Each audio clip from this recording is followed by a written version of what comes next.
Howdy folks, Doodle here, and I'm not gonna lie, today we've got a bit of a conflicting review. I want to talk about the new Pokemon Scarlet and Violet DLC. The good, the bad, and the really not great.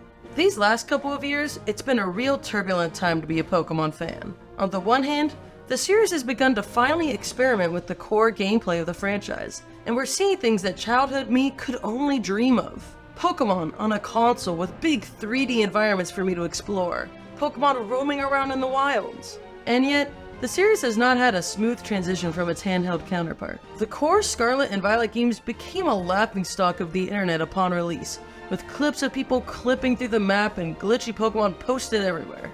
But I'm not here to mindlessly dunk on these DLC, as easy as that would be. Because the truth is, I had a really great time playing them.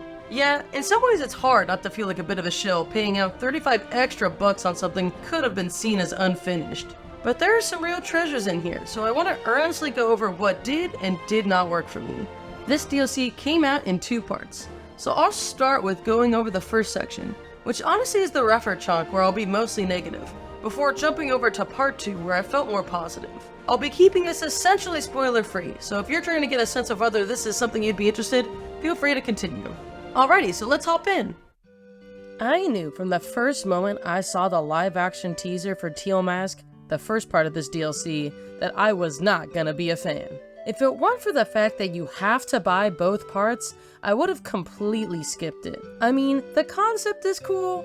We get to be students on an international field trip to the land of Kitakami. Based on the rural Japanese countryside, you get a chance to explore the mythology of the area alongside 2 local siblings who have their own relationship issues. In theory, this sounds like a great chance to vary up the environments, to go from a Mediterranean, drier climate to misty mountains and rice fields, but unsurprisingly, the Pokemon team doesn't push the envelope visually. Sure, they modeled out the bare minimum for an area to feel new, but it all feels so devoid of any artistic passion or life. Areas feel barren and lack any details and often even good textures. What is meant to be a highlight of this DLC is a traditional festival, and even that somehow feels something out of an old DS game. A single lane of stalls, some of which repeat, with little to do and even less people taking part. With how lacking the world is, you can feel that the devs just sprinkled around item sparkles as an attempt to get you to run from place to place.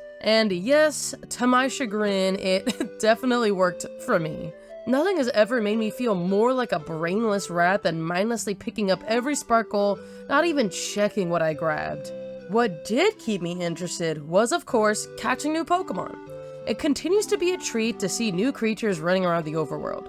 For this DLC, I decided to bench my original team from the main game and create a whole new squad based on what I found. It was pretty funny catching level 60 Woopers and have them immediately evolve after leveling. In some ways, I think it causes the Pokemon you catch to lack that attachment that you usually get in the main game, but at the same time, I know this isn't meant to be a full-on adventure. We have a handful of never-before-seen Pokemon in the forms of regional variants, but otherwise it's a mix of Pokemon from the base and previous games. There are 200 Pokemon to collect for the decks, but a whole 100-ish of them are already in the base game. I feel like this is a big missed opportunity, especially since this first part of the DLC is not very large to begin with. While the environments have been subpar, I actually find that in Scarlet and Violet, the Pokemon and trainer designs look great. Many of the Pokemon have been given nice texture details to help them feel less like rubber toys and more like actual creatures. So I feel like seeing more variety in both the Pokemon and the trainers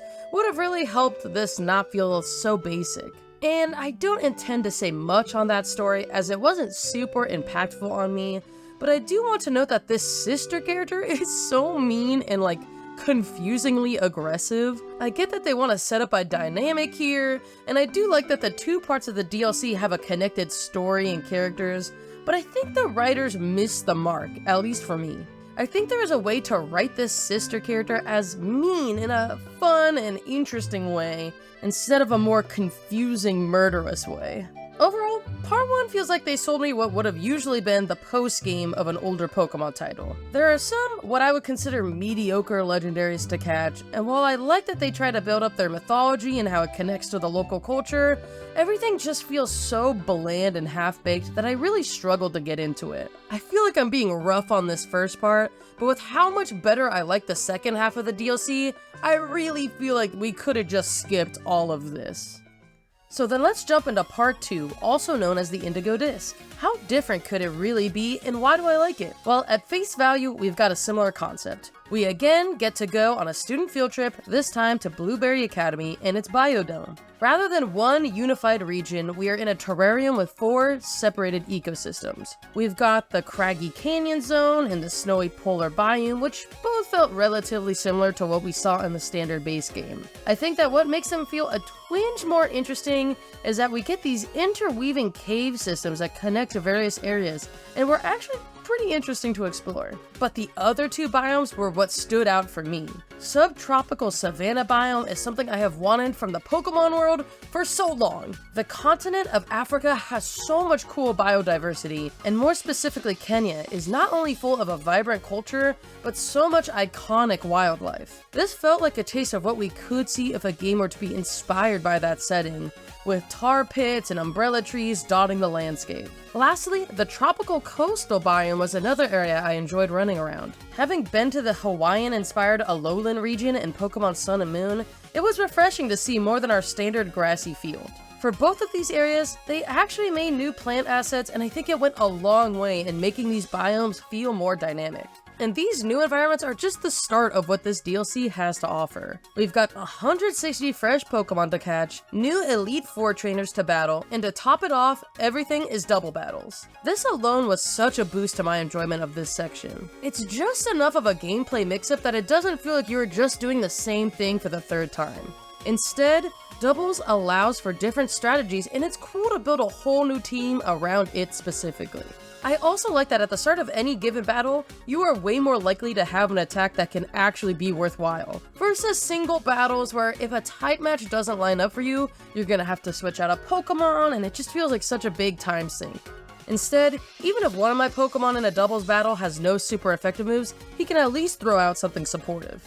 A whole nother fresh concept that Indigo Disc brings is a quest system with reward points. As an exchange student, the kids at this new school allow you to join their club, and in doing so you get quests which give you points, and you could exchange them for a good variety of things. You could pick decor style for the club room, change your Pokeball throwing style, and even unlock more Pokemon diversity in each of the different biomes. Even cooler is that these quests can be completed in multiplayer mode, and they even have some quests specifically for your entire group to work on together, allowing everyone to join forces. While none of these quests are that interesting on their own, and a lot of them are pretty trivial, just having some reason to play together makes running around way more fun. When it comes to the story of this second half, I found that to be much stronger. For the first time in forever, I actually felt a hunger to make the strongest team I could, just so I could take on my rival. I loved the character designs of the different kids, especially this guy, and for Pokemon, their personalities were enough to keep my interest. And what really surprised me is that these Elite Four trainer kids actually had good teams with high-level Pokemon. This lady especially gave me a run for my money, and I appreciate that the devs actually gave these teams different double-based strategies. Area 0 also sees a return, which was one of the more exciting parts of the base game with its spooky music and weird variations of old Pokemon. I was disappointed though that while they do have you return for the end of the story, there weren't really any new Pokemon in this zone or any big change-ups at all. You go through some linear sections to finish up the rest of the story, and honestly I found it to be pretty unremarkable. And it really kind of felt like a lower point for the game to go out on. I played it side by side with a friend who has a different version of the game than me, and it felt like such a missed opportunity to not have our sections even feel slightly different. Maybe you can keep the crystal glitter vibe for the Violet future side, but for Scarlet, I would love to see more of a prehistoric theme, let's see some lava. Something to help give a reason why these DLC should even be considered separate purchases for each game. While Part 2 is never as fully refined as this game should be, and it still suffers from plenty of the performance faults that haunt the base game, at the very least Indigo Disc shines in adding some much needed gameplay variety. There is enough here with more trainers to fight once you beat the DLC story, you can run around as Pokemon that you've caught in the world, and a whole host of legendaries for you to catch. I actually feel like Part 2 is worth purchasing as DLC, rather than something that should be included in the base game, even though I feel like it should be cheaper in price. Overall, I had a great time with Indigo Disc, and I was happy to leave this game on a nice note. Alright, but before we wrap things up, I just want to ramble a bit and get these feelings out on where I'm at with Pokemon. This is my first time buying DLC for the series, as I dislike Sword and Shield so much that I straight up just refuse to give it any more money. Obviously, it'd be way cooler if the DLC they were making for these games was part of the post-game, and honestly, Teal Mask is so limited that it really should have been. But since Pokemon is clearly always chasing the next dollar sign, if they're going to make DLC for these games, then Indigo Disc is definitely the direction it should go. Mix up the gameplay, add in fun new features, and of course, give me more Pokemon. Throughout my time with the entirety of Pokemon Violet, it always felt like such a tug and pull. I could at the same time be enjoying that Pokemon finally took steps towards my open world dreams, but also feel so disappointed by the quality with which they did so. Both Legends Arceus and Scarlet and Violet have been big switch-ups for the core game experience. After so many decades of doing almost exactly the same thing over and over, it does feel big that the Pokemon team is able to actually examine what is and isn't working in these games. Except, this isn't really a fully good faith attempt at trying to expand the series. This isn't a case of they tried their best but things didn't work out. No. This is clearly a rushed product where money was put over even fundamental requirements for what a game should be, how it should run, especially from someone as successful as the Pokemon Company. The inescapable fact about the latest Pokemon games is that the folks at the very top who get to make the decisions on how much time, money, and effort these games get, you could just feel that they don't care. They don't care if the games are a glitchy mess, they don't care if the games are bare bone and lack content. They are making mountains of money, and for them, that's what Pokemon's all about. And so, as a lifelong fan, it's hard. I end up feeling bad for even enjoying parts of this game. Not because others will judge my taste or some sense of inadequacy on my part, but instead because it's clear that Game Freak doesn't respect its core gaming audience. Why even make critiques when it's so clear that it's falling on deaf ears? Why get excited about the future of the series when you truly don't know if this is going to be the bottom or if Pokemon is just gonna get worse? Why should we care? It all feels pretty conflicting for me, because sadly, I do care, at least for now. I love these little creatures that I've grown up with, I love comparing teams with my friends and bonding over a shared interest. I love seeing how creative fans can be with the series, making amazing fan art and having so many fun ideas for what could be. Yes, the series has always been money hungry, but for a long time the quality was still there. Now I'm just not sure what the future will bring. So, yeah, bit of a bummer ending here, but that's just how I've honestly been feeling. And I would love to chat with all of you. How are you feeling about Pokemon? Are you still in love with these games? Did you quit the series a long time ago? Let me know. And as always, thank you so much for watching. I'll see you later. Doodle out.